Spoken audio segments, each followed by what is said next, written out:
on a field day for the heat down there. 1,000 people in the street singing songs and they carrying signs, mostly saying hooray for our side. There's battle lines being drawn. Nobody's right if everybody wrong. When people speak in their mind, getting so much resistance from behind. We got to stop the children, watch that sound. Everybody look, it's going down.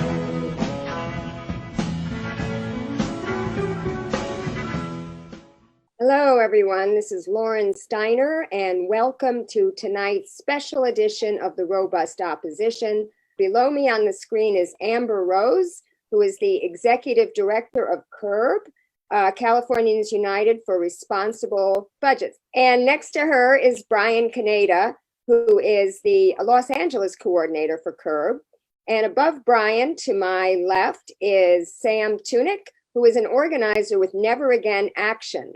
If you could each describe your organization, what it does, how long it's been around. Californians United for Responsible Budget is a statewide coalition of organizations who are doing social justice work. We come together under the mission to reduce the number of prisons and jails that exist in the state, reduce the number of people inside of those prisons and jails, and to capture the savings that we can get from prison closures and put that into community-based resources for people to remain outside of crisis, away from law enforcement contact, and so that public safety could be held in the hands of the community rather than law enforcement agencies.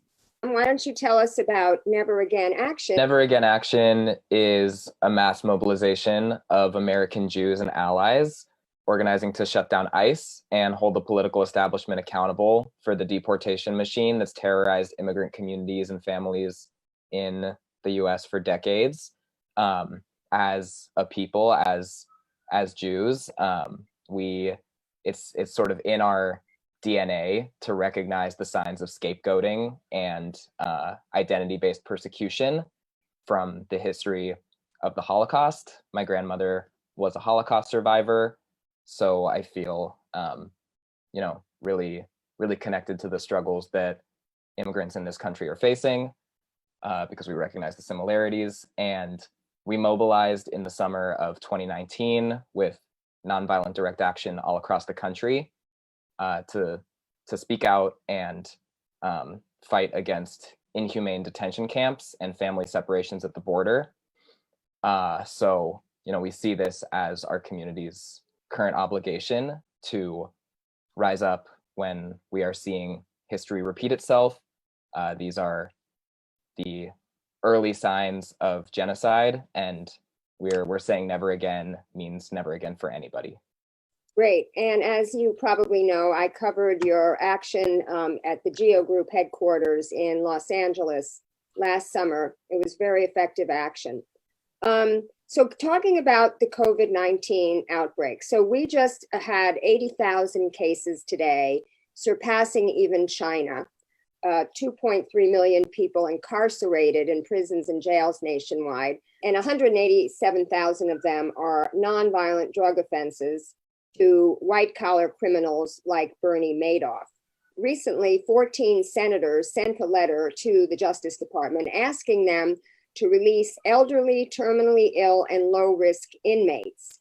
And the Justice Department asked Congress for the discretion to do that, and for more test kits and protective gear. A spokesperson for a union of Rikers Island workers said the second biggest jail system is at the precipice for a catastrophic event. Now, we know that Los Angeles has 17,000, I believe, and they have already released about 600, and 500 are in quarantine. As far as the detainee situation goes, there are two prisoners. I found amazing because I didn't really think prisoners had Facebook, but apparently in Alabama, two prisoners threatened to kill themselves. They were Facebooking themselves on a ledge where they had tied themselves up with a bed sheet around their neck if these newly arrived ICE detainees that were brought in that they feared were infected were not removed. So this is a real powder keg exploding. Brian or Amber Rose, which one of you would like to describe the situation in the prisons? You speak to California, Los Angeles, San Francisco, and why it is especially bad, considering that we're in an outbreak now and everybody's being asked to social distance, and how they can't really do that in prison. Sure, I'd be happy to speak on that if you'd like, Lauren, and thank you so much for having us on your show during such a pivotal moment in our nation's history and really the history of the world. Across California state prisons, already 1 incarcerated individual and 9 employees of state prisons have tested positive for COVID-19. The incarcerated individual was reported to be in stable condition at the California State Prison in Lancaster. So there hasn't been an confirmed COVID-19 outbreak in California prisons because unfortunately, we also know that because there has not been testing, we're not sure if COVID-19 is already there. Prisons are already a public health disaster in California. The state of California was put into federal receivership because of its overcrowding throughout its state prisons. A powder keg is right. It's already a fire.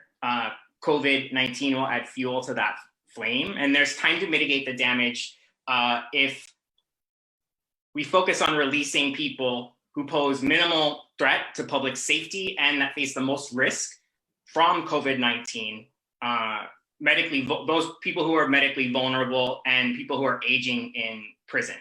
And we at CURB, we just begun the next phase of our campaign.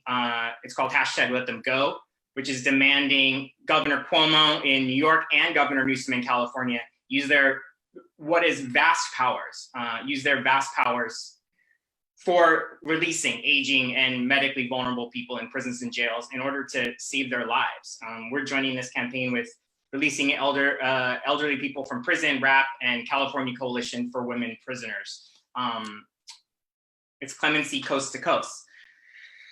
And to your point, LA County is the largest jail system in the world. And LA County, California, and beyond are really going to face unprecedented risk in their incarcerated population as a result of COVID-19 because they can't isolate. They're all in cells 6 by 5. Most people in prisons and jails have underlying medical conditions that prisons and jails exacerbate. And there's an aging population in California prisons. I believe there's over 10,000 people who are 60 years or older in California prisons. Approximately 30,000, I believe, who are people over 50. And this is the exact group that's most susceptible to COVID-19. We have to, as a society, collectively decide that these lives are not disposable and do what is necessary to decarcerate them and protect them in the interest of public health. So you're asking Newsom to do clemency? Yes. For all prisoners or just the ones who are elderly, nonviolent offenders, or ill? Well, I mean, I think something important that we're learning in this time is the systems that we exist in under capitalism, including prisons and jails, are ill-suited to meet the challenges of the 21st century. So one of the reasons why we're in the problem that we're in is because jails and prisons are such places of horror and disaster that it's impossible for people to avoid a plague while being held prisoner inside of them. And once they contract an illness, because of the substandard medical care they receive there, their chances of death greatly increase. So yes, we believe in vast decarceration. And right now in this public emergency, prioritizing those who are most vulnerable to COVID-19 is a focal point for social justice movements across the country. To sort of land me back on what Brian said, and to be very clear, we absolutely are advocating for the clemency of everyone, right? Especially focusing on people that have sort of been passed over in this era of criminal justice reform, which includes people on life without parole, with life without parole sentencing and other kinds of life sentences that equal death by incarceration. So that's always our campaign. And yes, in the wake of this crisis, of this pandemic, we're definitely saying we need to prioritize the most vulnerable, which is our elderly population, which are people who are medically vulnerable. And I think the state needs to look at their requirements for people to be considered elderly and for elderly parole and expand that, which is also something that CURB is pushing forward at this moment. We need to consider people who are 50 years old and older as part of this vulnerable population, which right now the state recognizes people who are 60 and older for elderly parole. So in calling for clemency, we're asking the state to really look at the practices that it's been carrying for so long that have actually failed, that have not led us to releasing folks. And I think what's important to recognize is CDCR, the Department of Corrections spends tons of money on healthcare inside of cages. And we know that healthcare inside of cages is absolutely inadequate. That's part of the reason we're under federal mandate to reduce our prison population in the first place. And so to think that we can hold people incarcerated in state prison right now, while this pandemic is threatening lives of people, is absolutely ridiculous. We need to be releasing people so that they can get proper treatment and be cared for outside of those prison walls. Yes, and something that I learned when researching this show was one of the reasons they have a shortage, very unsanitary conditions to begin with, but they don't even provide hand sanitizer because of its high alcohol content, which is crazy to me if they think that people are going to be drinking bottles of hand sanitizer as opposed to using them to stay healthy. So the governor signed an executive order to halt the transfer of prisoners into prisons and youth intake facilities for 30 days.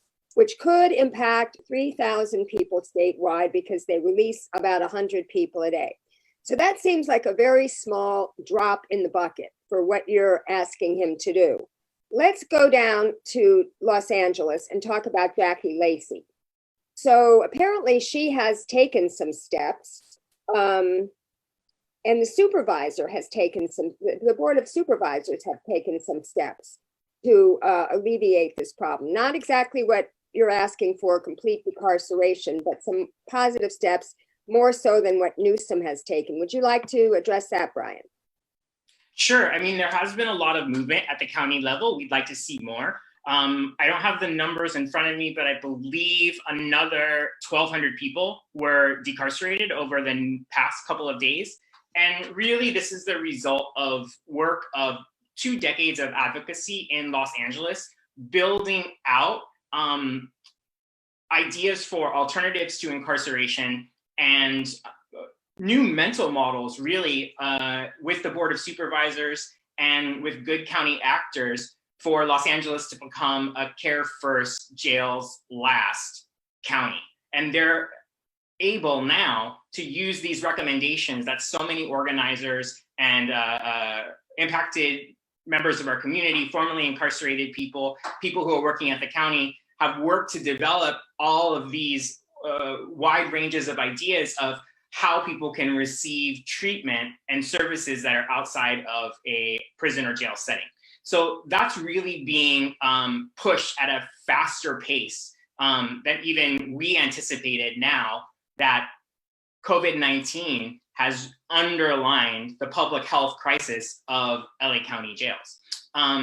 The LA Board of Supervisors also made a move today to take the sheriff's power away from him as the leader of the COVID-19 carceral response.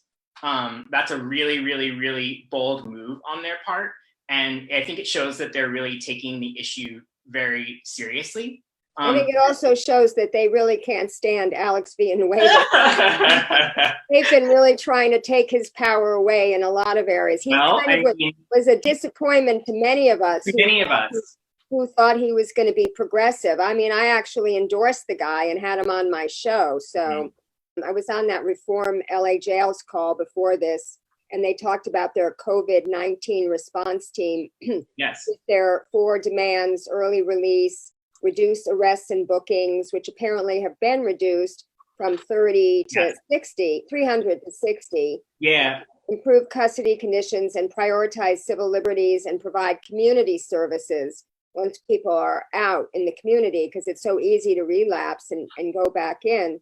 But another thing that I thought was very creative that they said is the supervisors found some sort of obscure county code that allows the local health authority to declare a health emergency. And this is how one of the states, I can't remember if it was Ohio or Illinois, where the governor tried to stop the voting. I think it was Ohio, and the courts wouldn't let them. And finally, they came up with a creative idea that the state health director would declare a public health emergency, and therefore they couldn't have the elections. And that went through the 11th hour, like the night before they were supposed to open the polls. So what do you think could happen if the health director invokes this? What do you see her doing, Barbara Ferrer? What this shows all of us is that prisons and jails were already a public health emergency. And I think if people responded at the county, state, and federal level as though prisons and jails were the emergency that they always were, we would have been able to address a lot of these problems before they became the powder keg that you described earlier. I think everything's changing day by day and nobody knows what's going to happen next. But there is a chorus of voices, 60, 70, 80 organizations deep, signing on to a vetted list of demands for local, state, and federal actors to prioritize valves of release for people being held. And I think using all of them is necessary right now to remove as many human beings responsible who, under being held by California is responsible for their welfare. So these are people who they're legally obligated to protect. Removing as many of them out of harm's way as possible should be everyone's #1 priority, especially elderly people, especially medically vulnerable people, which is so many people inside of prison, but really all people inside of prisons and jails are vulnerable. So in my mind, jails were already a public health emergency in Los Angeles County, especially and beyond. And if COVID-19 makes people understand them for what they are and respond to them as the crisis that we know them to be, then I think this will be a very, very powerful moment of learning for all of us. Well, I was wondering if you could specify what some of the demands were made on Jackie Lacey. I mean, I have 2 of them here, that people pre-trial should be able to remain at home, that they should not be pursuing certain defenses.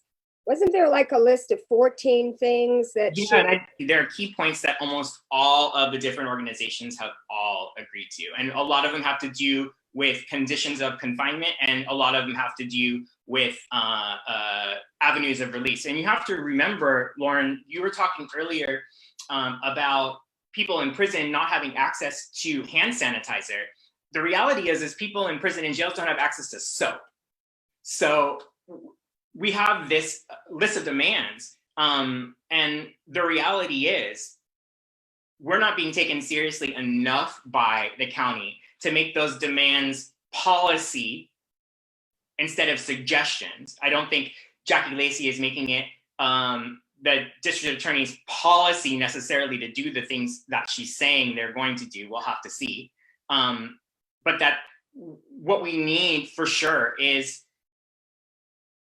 to address that people generally don't have the basic things they need to survive already in prison. Something that's really important that's been on everyone's list of demands and is something that everyone needs to make sure happens immediately is that communication between families and people in prison happen freely and for free. And I know there's been moves towards that at the state and county level, but not in, and this is a great question for Sam, not, I believe, in any of the immigration detention centers. So I don't believe that there has been cost-free stipulations made for people being detained right now in America. Yeah, I wonder if they also have demanded that they be able to video conference with their public defender, Mhm. because that's also a way. If there's no cases in the jails right now, the public defender could unwittingly bring it in from the outside. That's really the case in prisons and jails as well. Like, what you have to remember is somebody said to me the other day, it was like, oh, well, they'll be safer there than anywhere else. But the reality is there's people coming out of prisons and jail all the time. And they bring disease, they often bring drugs, and they bring contraband, and they're the people who work at the prisons and jails. And as usual, those are the people that they are the most in danger by. Is there anything else, Amber Rose, you want to add about the prison and jail issue? These are well thought out and strategic demands that people are putting forward. And I think that one thing that people are thinking of is, what do we do with all these people that we're trying to release? Where are they going to go? And, I think Governor Newsom, and I quote, said that I will not release people in the midst of a crisis to cause another crisis. And I think that's the wrong way to look at this, right? It's not a crisis, because we can actually allow and encourage people that have loved ones on the outside. We can allow them to return home to their families, right?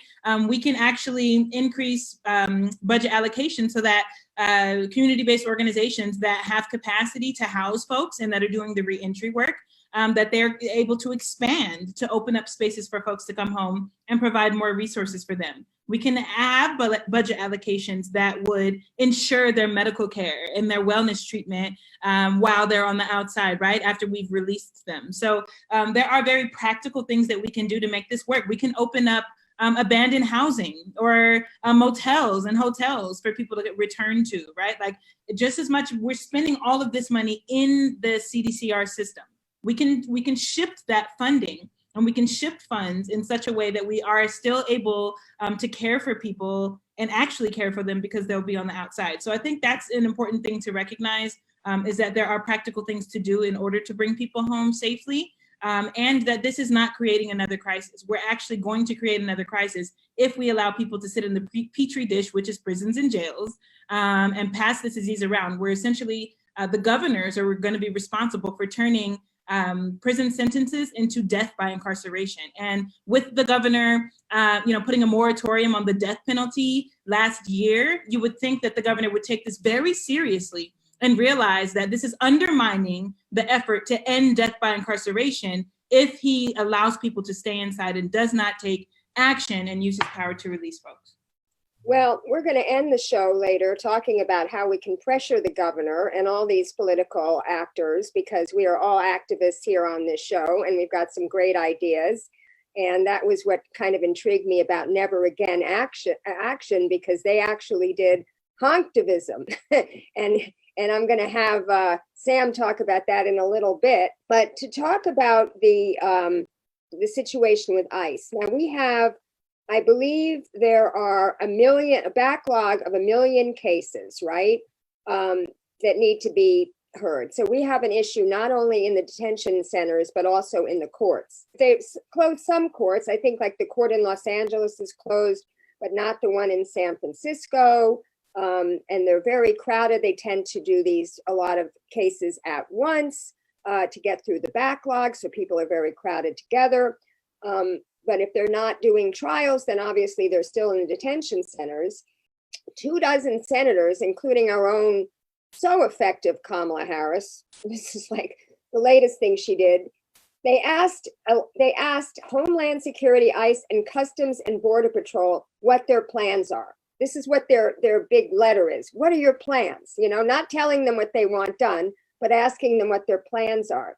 And 45 groups sent a letter to ICE asking them to suspend enforcement. People probably remember the Los Angeles Times article a couple of weeks ago saying on the very first day of the lockdown, there was ICE continuing to round people up. But don't worry, because they had the N95 masks, causing people to write in to letters to the editor of the LA Times, wait a minute, why are we giving them the masks when our health workers don't even have them?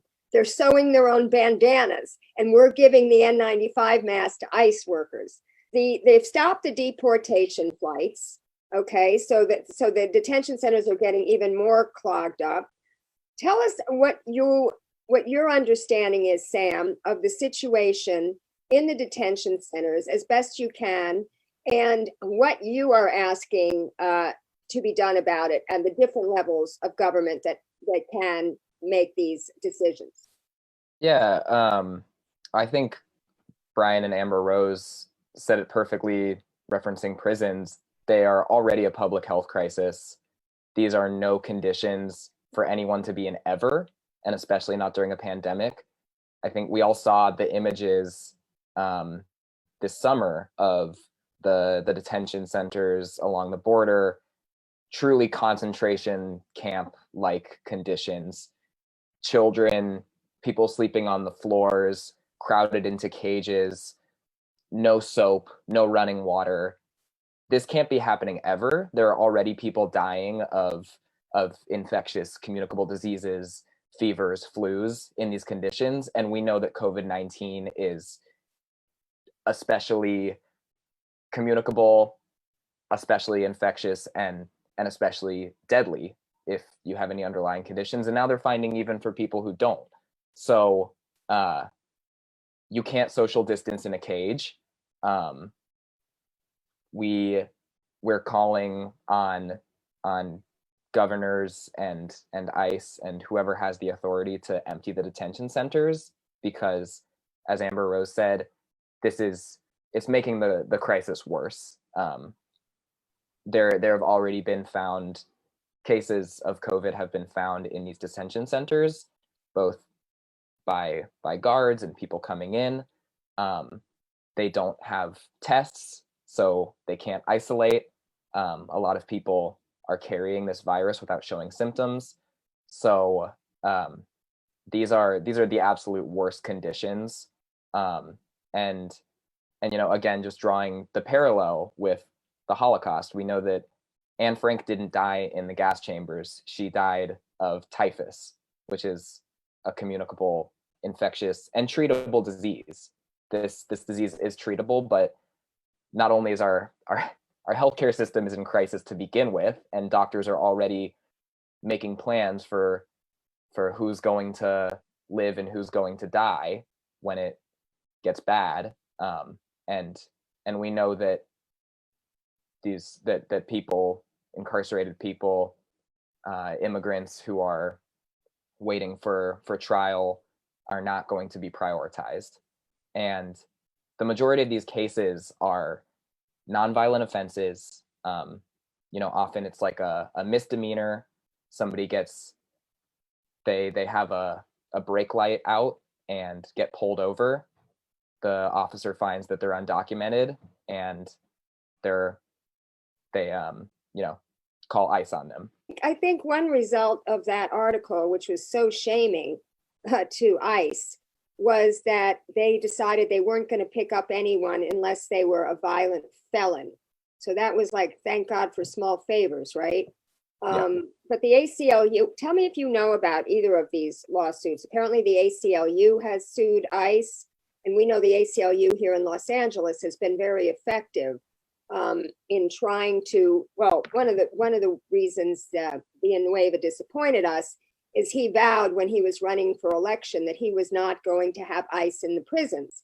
And then what happened, according to the ACLU lawyer I interviewed, they don't have ICE employees in the prisons, but they have ICE contractors in the prisons. So they got around that by a technicality. I don't know if that is still going on.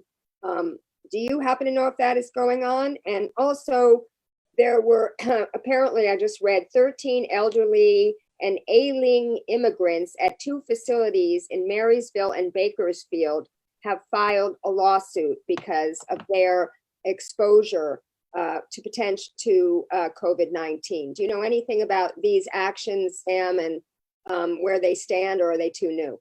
I'm aware that the ACLU has sued ICE, and I think that's great. I don't know the details of it.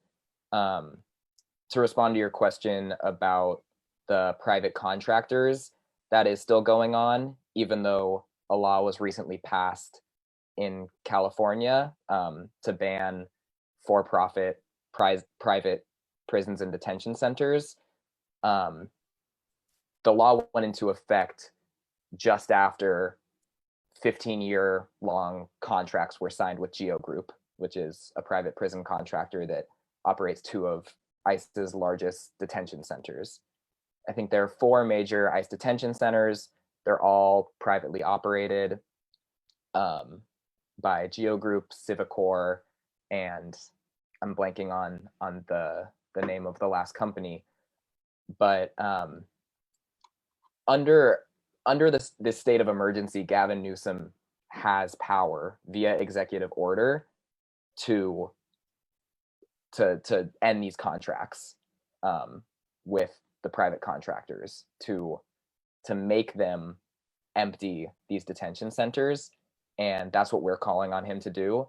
I know that's what a group called Immigrant Defense Advocates has also called on him to do, and we co-signed that letter that they sent to the governor, demanding that he use his emergency powers to empty the detention centers, stop ICE activities and ICE arrests, and I'm blanking on the last demand, but those were the central 2. Let's talk about tactics now, because I referenced earlier, Sam, that you guys did this tactic called honktivism, or somebody else may have called it honktivism, and you did it around the country. Why don't you describe to our guests from CURB and also our viewers what those actions look like? When it was clear that COVID-19 was in the country and becoming a major health crisis, there was a call to action across the country, and a rapid response of organizing actions in more than, 6 or 7 states in the last week, joining with other organizations to demand that governors and other elected officials use their powers to release detainees. And we don't want to exacerbate the public health crisis by going outside. And in California, there's a shelter-in-place order, so even going out for non-essential activities we're already risking a misdemeanor charge. We had a lot of calls over Zoom just like this and talked about how we can stay safe, maintain social distance, and send the message. The first action, I think, was in New Jersey, outside of the Elizabeth Detention Center, where maybe the first case of COVID in a detention center was found, and inmates they're currently on a hunger strike because it's inadequate conditions. There's no testing, inadequate quarantine measures are being taken, and they are rightfully scared.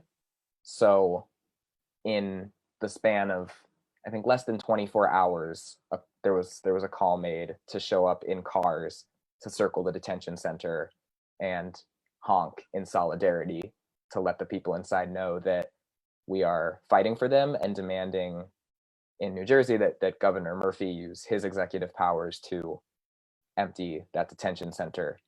Over 100 cars showed up.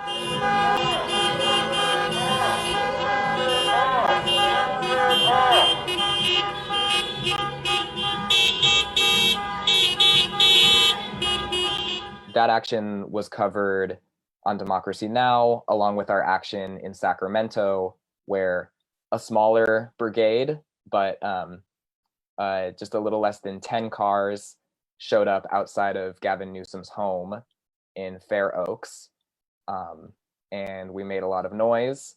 We stated our demands, and then we also drove to the Capitol and maintained social distance, unfurling a banner that said, "Detention is deadly. Governor Newsom, free them all, release them now before COVID-19 turns ICE detention centers into death camps." Yeah. Amazing. Wow. Isn't that a good one? I think we can all take advantage of that tactic in this age of social distancing and isolation. Well, it's so interesting to me because it's so imaginative. And the reality is what we're facing is a spectacular failure of imagination as it regards to public safety. And there aren't creative thinkers in government sometimes. And it really takes young people, marginalized people, people who have lived experience, people that know something about the planet, people that are connected to movements for justice to help reshape these ideas about what public safety means. I mean, for instance, Governor Newsom is saying he doesn't want to release quote unquote dangerous people who have been convicted of serious crimes during a crisis. It just shows a fundamental misunderstanding of the community that he's talking about. The reality is the vast majority of people who are aging in prison are well beyond an age that would be typical for them to commit another offense. People who have life sentences and that are paroled, they have a recidivism rate of under or about 1%. So it's the lowest of any demographic. The other people that we're talking about, people who are medically vulnerable, I mean, these aren't people that are gonna run out when they're released and then shoot up a grocery store. I mean, these are people that need to be sent home to be taken care of with their families so they don't die in prison. And really that's what we need is imaginative solutions to all of these unprecedented problems that our country is facing, and imaginative solutions to all of the problems that our country has refused to face for so long, like our immigration crisis and racism in America. Well, I want to know if you guys know if there are any other actors we could influence besides the governor, because he really has his plate full with this COVID-19 crisis. And I watch his press conferences daily. He's sitting here talking about how he's working with Elon Musk to, manufacture these ventilators and, all the high-powered people he's working with. I just worry that some of these more vulnerable populations, like the undocumented immigrants and prisoners and even the homeless, are not getting his attention, the way others should. The homeless, I think, gets more attention because they're out there in the general population infecting people. And, you all of a sudden you find that Republicans are turning into socialists. I mean, if you've been watching, they're not asking anymore, how you're going to pay for it, Bernie, when they're talking about putting $2 trillion at this problem. Right. And it's even more than $2 trillion because they don't even talk about the $4 to $6 trillion of loans and free money that the Fed is giving to the banks and the corporations and private equity firms who are just salivating at how they can, when these companies get destroyed, how they can pick them up for a song. And, it's no accident that the stock market rose 3 days in a row, erasing a good percentage of its losses, because investors knew that this was a bailout for corporations and not for the people. I mean, what are people going to do with $1,200? That isn't even enough to pay rent for 1 month here in Los Angeles. And, poor Bernie Sanders was excoriated for, God forbid, holding this up because he was trying to get more unemployment assistance for people. And now, gig workers and self-employed people for the first time can apply for unemployment insurance, because I was worried about them. I thought only people that had actual employers and received a paycheck or a W-2 at the end of the year as an independent contractor could apply. But no, if you're self-employed, you can apply for it as well. And supposedly it'll cover 4 months. I mean, I personally don't think this is going to be over in 4 months, but my question before I went off on my rant was about the legislature. I'm having Laura Friedman, who is a state assemblywoman, on my show on Monday night, and I'm preparing a list of questions that I want to ask her. We are all closer to our local legislators, our local state assembly people, our local state senators, than we are to our governor. Could there be some sort of, and I'm just spitballing here, some sort of emergency piece of legislation that they can propose? I don't even think they're meeting, quite frankly. They probably have concerns about meeting telephonically because of the Brown Act and having to be transparent. But assume they figure out a way to start meeting. maybe there could be some sort of piece of legislation that we could then lobby our representatives for. Have you guys thought along those lines, how we can influence the legislature and not just the governor? Yes, I think that the legislature can definitely be effective in moving the governor's office, to grant clemencies, but also perhaps there's maybe a budget bill that could be put through that would obviously pass sooner than the full legislative cycle. So the budget has to be completed by January 15th. That doesn't change even in the face of a pandemic because that's a constitutional deadline. So, perhaps there's something that the legislature could put out that could pass sooner than anything else that would help release people. But I think that, it's difficult right now in advocating to them and communicating with them. Obviously different from what we're traditionally used to doing because they went on early recess and won't be back until April 13th or later, depending on what they decide, right? So I think there is an avenue there for us to advocate. And I think CURB and other groups have to continue to strategize around what that bill or what that policy could look like, but definitely is an avenue to getting things done. Okay, great. Well, we've reached the end of our show. I'd like to give you all an opportunity to say any final words to the viewers.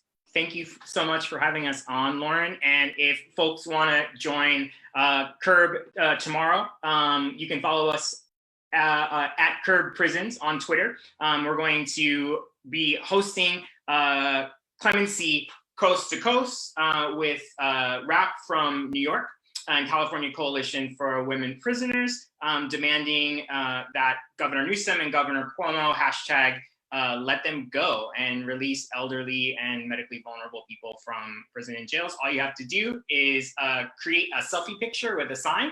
And you can see an example of that on our Twitter page. It looks like Amber Rose might have her sign. There you go. All right. Take a picture of yourself and just tag all the appropriate people. We're going to make a lot of noise and it's breaking through. And our experience, especially in Justice LA, is that these people can be moved and we can't accept no for an answer. This is about life or death stuff. Right on. We'll also be calling in because creating national solidarity. Folks in California will be calling Governor Cuomo. Folks in New York will be calling Gavin Newsom's office. So we're putting pressure on from coast to coast to call for clemency. Thank you, Lauren, so much for having me on. And thank you, Brian and Amber Rose, for being here. It was really great to hear from both of you. Thank you, Sam. Have a lot of expertise, and I'm excited about hopefully partnering with CURB in the future. I would encourage viewers to go to neveragainaction.com to find out what we're all about and sign up to take action. We are planning something. I'm going to hop on a call right after this to talk with Never Again chapters in San Diego and Los Angeles, along with prison abolition groups down there, like Otay Mesa Detention Resistance. And we are planning to take action again sometime next week. So stay posted. It'll be most likely a car action throughout the state to keep putting on the pressure and make sure that everyone is released from those ICE detention centers. And I just want to let people know that I'm working on a show. I'm going to try to get some folks from Reclaiming Our Homes who took over, homeless people who took over those abandoned homes owned by Caltrans at the site of the 710 freeway, that they were supposed to build this extension of the freeway and they never did. And these beautiful homes have been sitting there vacant. So a few weeks ago, some unhoused people took them over. And I know a lot of my friends from the Bernie movement were there showing solidarity to them.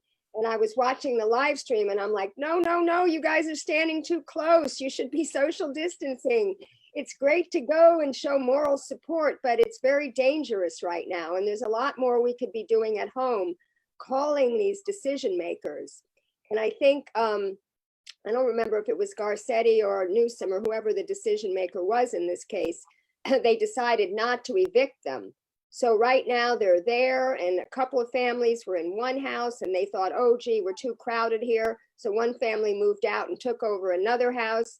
And it's a very exciting time now for direct action of this nature. And hopefully we can make a difference.